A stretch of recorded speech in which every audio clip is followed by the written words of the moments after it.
Bonjour les amis et bienvenue dans cette nouvelle vidéo. Bienvenue à toi. Si tu nous suis un petit peu, tu as vu que ça fait 3 semaines qu'on n'a pas sorti de vidéo, mais t'inquiète pas, on va très bien. C'est juste, comme on a décidé d'aller un peu plus au sud de l'Amérique, ce qui n'était pas prévu à la base, on doit accélérer le rythme du voyage. Du coup, on a un petit peu moins de temps pour ce genre de choses, pour faire le montage et tout ça. Ceci étant dit, la semaine dernière, on t'a laissé, on passait la frontière pour le Salvador.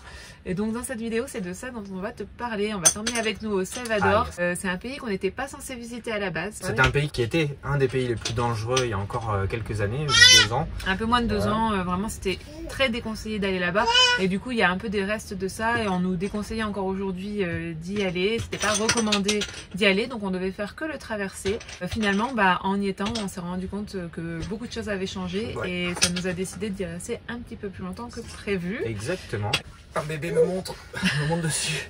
Tu vas pouvoir comprendre peut-être un peu plus pourquoi le Salvador aujourd'hui est un pays devenu beaucoup plus sûr pour les voyageurs. Donc il y a encore 2 ans, le pays était considéré comme un des pays les plus dangereux d'Amérique. Et les choses ont changé très rapidement. Tu as peut-être eu des échos via les élections présidentielles qui ont eu lieu le 4 février, ce 4 février-là, où le président Nayib Bukele a été réélu à 85% des voix, ce qui est énorme. Et pourquoi on dit ça, c'est que c'est ce président qui a contribué énormément au changement dans le pays. Et c'est ce qui fait qu'aujourd'hui, en fait, c'est un pays beaucoup plus sécuritaire et il est même vu comme le pays étant le plus sûr d'Amérique centrale. Et ce président-là, il a contribué beaucoup à changer ces choses-là. Le fait que ce soit un pays dangereux et que maintenant, ça ne l'est plus.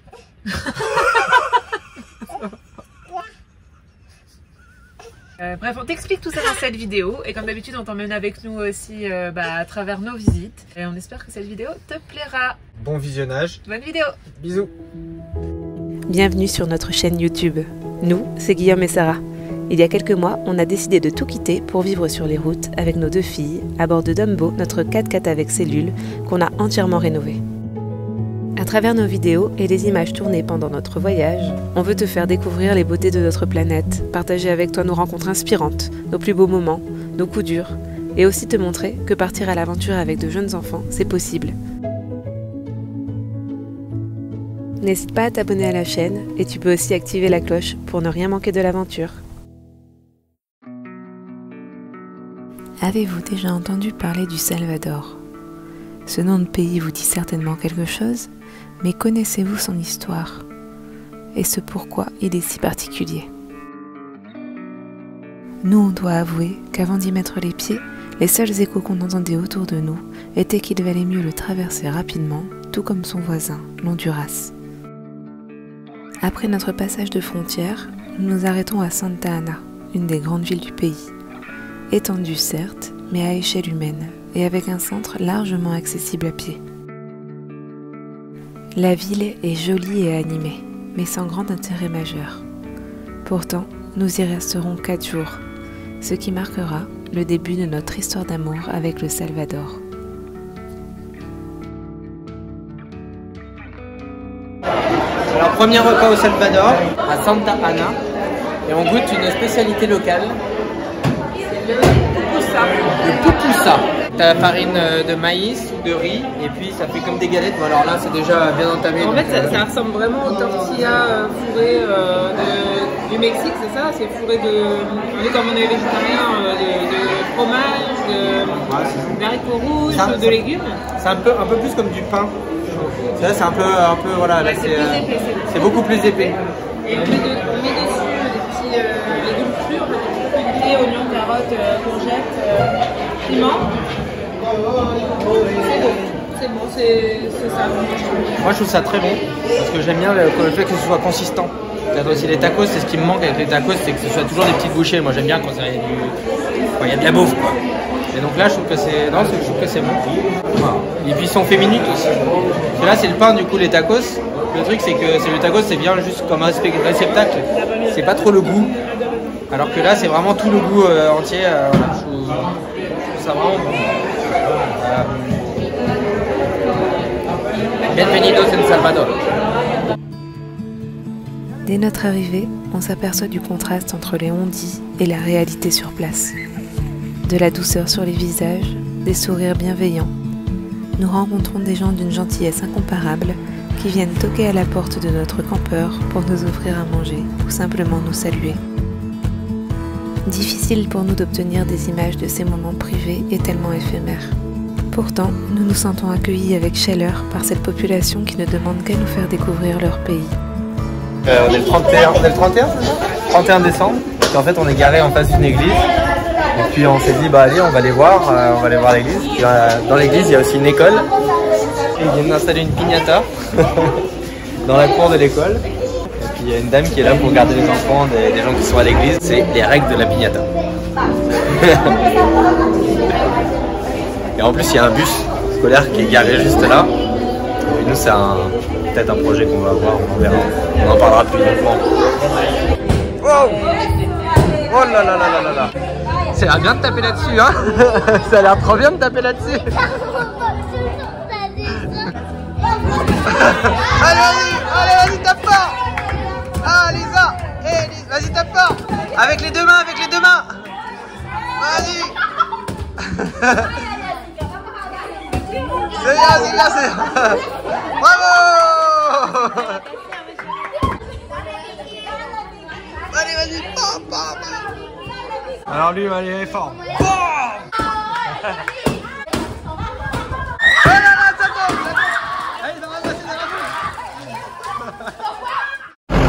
Et voilà, on quitte Santa Ana finalement, avec 4 nuits. Et puis hier soir c'était le nouvel an, donc nous on fait pas grand chose pour le nouvel an, dodo. On a essayé en tout cas. On n'avait plus de batterie du tout, donc bon voilà, parce qu'on était à l'ombre pendant 4 jours. Mais puis il y a eu surtout beaucoup de pétards. C'était toute la nuit, là on voit tous les... Juste là on voit, il y en a partout, des feux d'artifice. C'est vraiment le truc d'Amérique, Amérique centrale, disons, au Mexique déjà ils en font pas mal. Mais ici là c'était vraiment, ça durait toute la nuit, à 3h du matin, 3h30 j'en entendais encore. Bon, il est temps pour nous de te parler un peu plus de l'histoire du Salvador. Une histoire très récente, qui explique pourquoi tant de gens ne recommandent pas d'aller visiter ce pays. Le Salvador, en Amérique centrale. Un pays de 6 millions d'habitants, qui détient le plus haut taux d'homicide au monde. Il y a encore 10 ans, le plus petit pays d'Amérique centrale était considéré comme le plus dangereux. Les gangs, les maras, y faisaient régner la terreur sur la population qui ne sortait plus, étaient agressés, rackettés, violentés et pire encore parfois. Il existe principalement 2 gangs, le MS-13 et le Barrio 18. Trafic d'armes et de drogue, extorsion et kidnapping sont leurs principales activités. Après plusieurs tentatives pour apaiser la situation et un dernier accord avec les maras, la trêve s'est terminée en mars 2022 où plus de 80 personnes ont été assassinées en 2 jours par ces gangs. C'est dangereux partout maintenant au Salvador. Il faut qu'on soit toujours en alerte, tu vois. En réponse, le président Nayib Bukele instaure immédiatement l'état d'urgence. 65 000 personnes sont envoyées en prison au cours de l'année qui suit. L'acronyme de cette prison, CECOT, signifie Centre de confinement du terrorisme. Et le calme est revenu, comme si de rien n'était. Nous sommes assez surpris du contraste entre le comportement des habitants aujourd'hui, qui semble si paisible, et les militaires présents à chaque coin de rue. Alors voici l'histoire qui explique en partie pourquoi les Salvadoriens nous ouvrent leurs portes et leurs cœurs aussi rapidement aujourd'hui. El Salvador ha roto todos los récords de todas las democracias en toda la historia del mundo.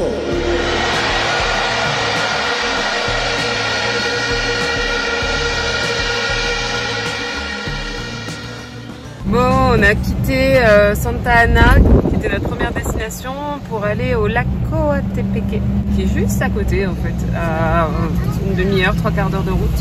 Donc on va passer quelques temps ici, on va voir si on s'y plaît. En tout cas, les environs sont très jolis, entourés de montagnes. À l'heure où l'on monte cette vidéo, le président Nayib Bukele vient d'être réélu à 85% des voix pour un second mandat alors que la Constitution ne le permet pas. Certains parlent de dictature en devenir.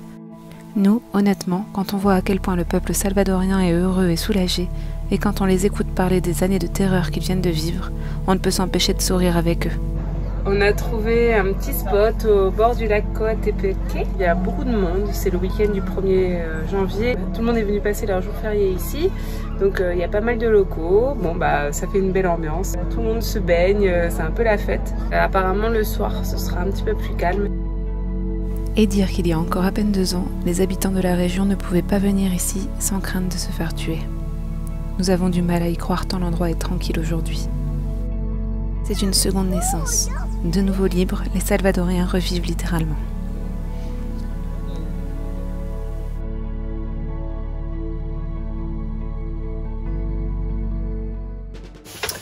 Hey hey, alors nous sommes le soir, les filles mangent entre sœurs, en amoureuses, on va se faire un petit repas. Et là, voilà, on est au bord d'un lac, et là je sais pas si on voit bien, j'en ai tué quelques-unes, mais il y a plein de petits moucherons.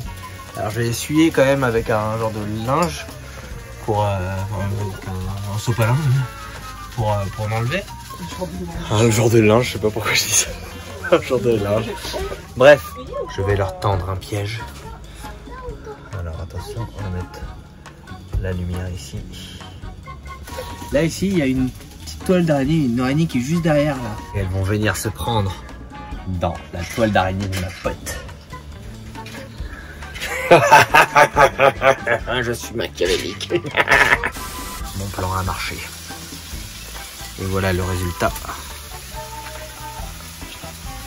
Ils sont bien. Ils sont tous là.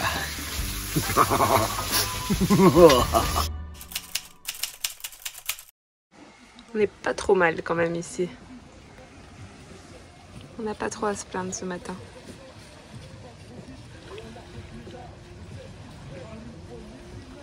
Ce matin, on se réveille, il y a beaucoup moins de monde. Bah, clairement, on est les seuls. Il n'y a aucun locaux, on est vraiment tout seul. Donc on va pouvoir profiter du lac un peu plus tranquillement parce que c'est vrai qu'hier il y avait beaucoup de bruit.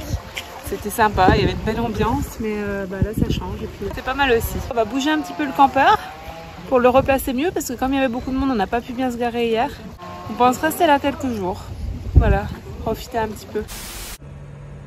Alors voilà, en fait ici, depuis avril ou mai, je sais plus, 2022, on a déclaré l'état d'urgence. Et il y a des militaires partout, la police partout, les gens armés partout, qui surveillent. Et même ici, dans le lac comme ça, qui a l'air tranquille, et ben ils sont là, ils viennent ce matin surveiller. Je sais pas ce qu'ils font là, ils sont postés comme ça, on dirait qu'ils attendent quelque chose.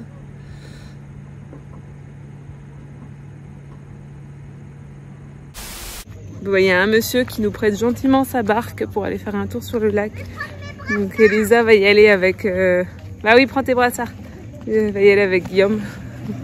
C'est une toute petite barque, donc pour eux deux, je pense que ce sera bien. Tu nous présentes ton embarcation? Oui, ça va en bateau. Bon bah au revoir hein. Non, ça part pas. Ça part pas. Faut pas... Il part pas, oui.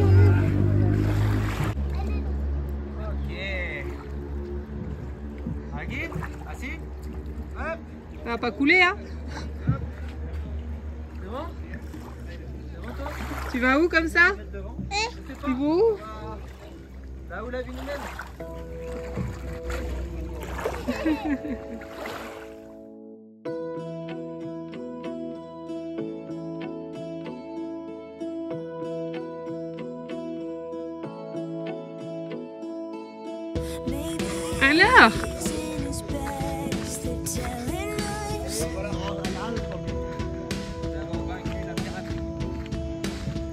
Alors, vous avez été où?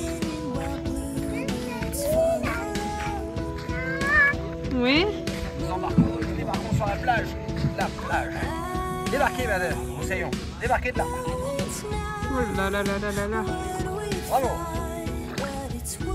Est-ce que tu t'es baigné?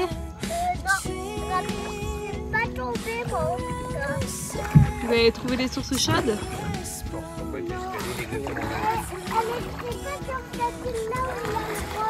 Ah d'accord. Ok. Et vous avez trouvé le trésor? Quel trésor? Le trésor. Des pirates. Le rouge. Non. On a quelqu'un à la porte. Un petit mendiant. Attention à toi. Attention à toi. Allô? Allô? Qu'est-ce que tu fais là? Il sent l'odeur des pâtes, mais il vient là. Il est avec nous depuis hier en fait de toute façon. Et malheureusement là on n'a rien à lui donner. Enfin rien qui pourrait aimer je pense.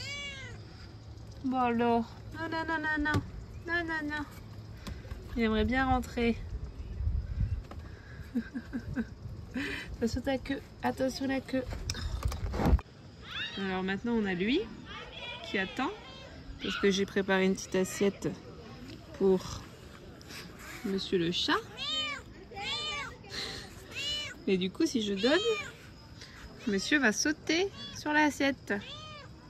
C'est ce qu'il fait dès que je m'abaisse. Hein? Donc je sais pas quoi faire. J'ai 2 mendiants à la porte maintenant.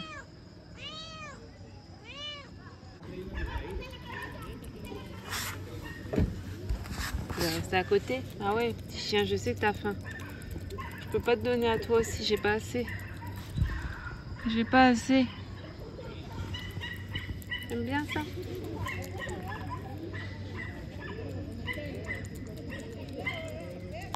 On va quitter le lac Coatepec ce matin et on part direction Suchitoto. C'est un petit village qui est à l'est du Salvador, proche de la frontière avec l'Honduras. Ce sera certainement un de nos derniers arrêts dans le pays avant de rejoindre le Nicaragua.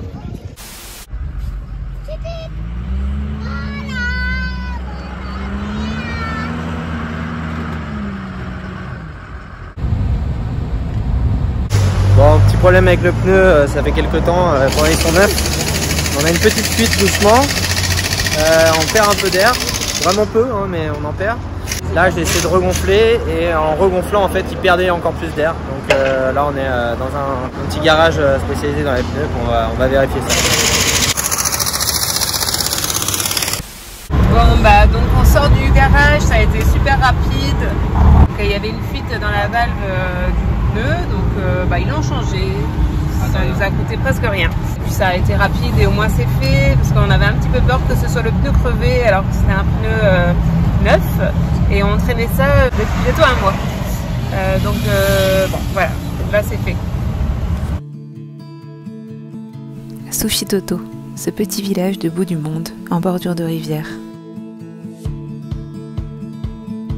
Voilà encore un endroit qui nous marquera par la bienveillance des gens autour de nous. Au Salvador, le tourisme n'est pas encore vraiment développé, alors les habitants sautent sur l'occasion quand il s'agit de rencontrer des visiteurs et ont à cœur de leur montrer à quel point leur pays est beau, sûr et accueillant. Nous nous rendons vite compte que c'est ce qui fait toute la richesse de ce pays.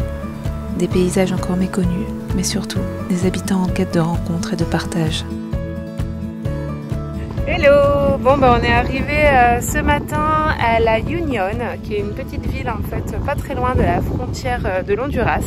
Parce que il faut être proche de la frontière, parce que là ça va se jouer sur 24 heures en fait. L'Honduras est un pays fortement déconseillé en ce moment. Donc nous on souhaite juste le traverser et on voudrait pas passer de nuit là-bas. On veut pas prendre voilà, de risques quoi que ce soit. Et comme on a quand même 2 frontières à passer, du coup on va devoir passer la frontière Salvador-Honduras, puis Honduras-Nicaragua, puisque du coup nous nous dirigeons au Nicaragua. Eh bien il va falloir partir très tôt. On va partir tôt, on va passer la frontière le plus tôt possible pour arriver en Honduras.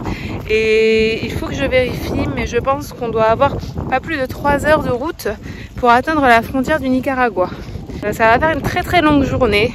Mais voilà, on a hâte d'arriver au Nicaragua. C'était un peu notre objectif quand on a décidé de visiter l'Amérique centrale. On s'est dit qu'on irait jusqu'au Nicaragua. Voilà, on est juste là nous, face à la mer, face à l'océan. Et donc La Union, j'espère que vous m'entendez bien parce qu'il y a un petit peu de vent qui rafraîchit, ça fait du bien. La Union est juste là en fait.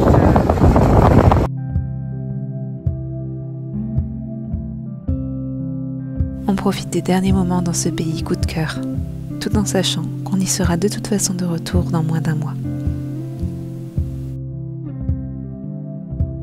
On aura passé un petit peu moins de 2 semaines au Salvador, mais là en fait pour ce pays comme pour le Guatemala, on a un petit peu précipité les choses parce que il va y avoir un retour. Nous, à partir du Nicaragua, on va devoir faire demi-tour pour retourner au Canada comme prévu. Du coup, on repasse par ces pays-là, donc on a un petit peu divisé le temps en deux pour avoir aussi des points d'intérêt à aller voir, à les visiter au retour. Donc on sait qu'on va y revenir et qu'on repassera le temps qu'il faudra à ce moment-là. On est parti pour une grosse journée de route aujourd'hui avec 2 passages de frontières. Oui. Ça risque d'être long. Enfin, au plus tôt qu'on a pu, c'est-à-dire qu'il est 8h30. On s'est égaré à environ 3/4 d'heure de la frontière de l'Honduras. Donc le but c'est de passer la frontière et d'être en Honduras en fin de matinée pour pouvoir faire la route et traverser le pays cet après-midi.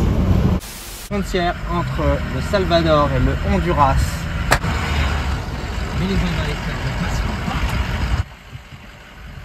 Si on perd nos passeports maintenant, par exemple, si je jette les passeports par le pont, qu'est-ce qui se passe? On reste là. Et voilà, le terminal. Bon nous voilà enfin en Honduras. Tout à l'heure on a peut-être parlé un peu trop vite. Ouais. Là il est pratiquement 14h. Je pense qu'on a quitté le Salvador aux alentours de 10h en fait. Donc on a mis environ 4 heures pour rentrer en Honduras après une fois sortie du Salvador. C'était vraiment très long. On avait marre, mais en vrai au niveau des visas ça a été rapide. C'est l'importation du véhicule et il y avait 3 voitures devant nous, 3 personnes. Une fois qu'elle a commencé à faire nos papiers, ça a pris peut-être 20 minutes. Des nouvelles Voilà, je crois qu'on est tombé sur une stagiaire.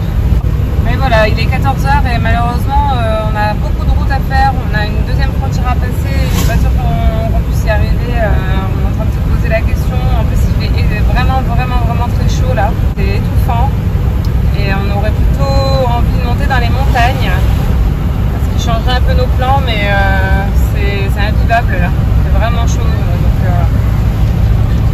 on va voir ça. En à peine 3 heures, on traverse le Honduras par la petite bande de terre qui relie le Salvador au Nicaragua. On ne verra rien de ce pays, qui est pourtant le plus grand d'Amérique centrale. Mais voilà, en voyage, on sait qu'il faut aussi savoir faire des choix. Alors, comment sens-tu cette journée? Déjà, je voudrais dire que le Honduras est un pays incroyable. Nous sommes là depuis 2 heures. On devrait le quitter dans 1 heure. Et on n'est pas peu content d'être venu. Non, journée fatigante. On s'est levé tôt, on a fait de la route, on a attendu, on refait de la route, on va réattendre. Donc fatigante, mais on a connu pire. Parce que tant qu'il n'y a pas de panne, tout est bon. Ouais. C'est juste qu'on s'est levé très tôt ce matin. On risque d'arriver tard aussi. Ouais, on va bien dormir ce soir. Et puis surtout, si on arrive à trouver un endroit pour dormir, parce qu'on va arriver en pleine nuit, encore une fois, notre spécialité. Donc là, ça va être, si on compte bien, les passages de douane au Nicaragua n'est pas si facile que ça. Ça peut facilement mettre 3-4 heures, et encore, c'est à peu près le temps normal. Donc si c'est ça, voilà, à 20h on est sorti. 20h, il fait nuit depuis 2h, 3h. Fini, hein, Et maintenant, c'est le Nicaragua, si réputé en particulier pour ses volcans, qui nous ouvre ses portes. C'est bon? C'est bon. On est arrivé au Nicaragua, il fait nuit, il est 19h. On a 10-15 minutes de route pour aller dans un endroit qu'on a repéré pour la nuit. Bon, on attend encore une petite formalité là, ils attendent pour nous laisser passer avec la voiture, mais normalement tout est bon. On a failli pas passer, on n'avait pas de dollars. Ouais, on va vous expliquer ça. Donc pour passer la frontière, il nous faut de l'argent parce que ça coûte de l'argent les visas. Et là c'est 52 $ pour l'ensemble de nous 4 et dollars américains. Et nous on avait quasiment plus de dollars. J'ai donné 2 $. C'est la grande blague. J'ai donné 2 $ à un mec qui nous a accompagnés juste avant. Voilà, bon, et on avait 50 $ au lieu de 52. Et on avait 50 au lieu de 52. Donc là ils nous disent il faut retourner en Honduras pour aller retirer de l'argent. Donc c'est mort, hein. C'est pas possible. Donc là j'étais à pied. On a perdu une heure. Une heure à perdre. Alors qu'il n'y avait personne en plus. Et donc j'ai été faire un change avec un mec qui fait du change, voilà. Donc bref, ça nous a fait perdre un petit temps. On est un peu fatigué aujourd'hui quand même de tout ça. Il n'y avait pas énormément de route. On a dû rouler 4 heures en tout depuis ce matin. Mais on a mis 4 heures à la frontière entre le Salvador et l'Honduras. Et là, on a dû mettre 3 heures. 3 heures à la frontière entre le Honduras et le Nicaragua. Donc ça fait quand même pas mal de temps passé à faire des papiers, tout ça, répondre aux questions. Bref, on est content et on a hâte d'arriver. Bon, sur ce, on te dit à samedi prochain.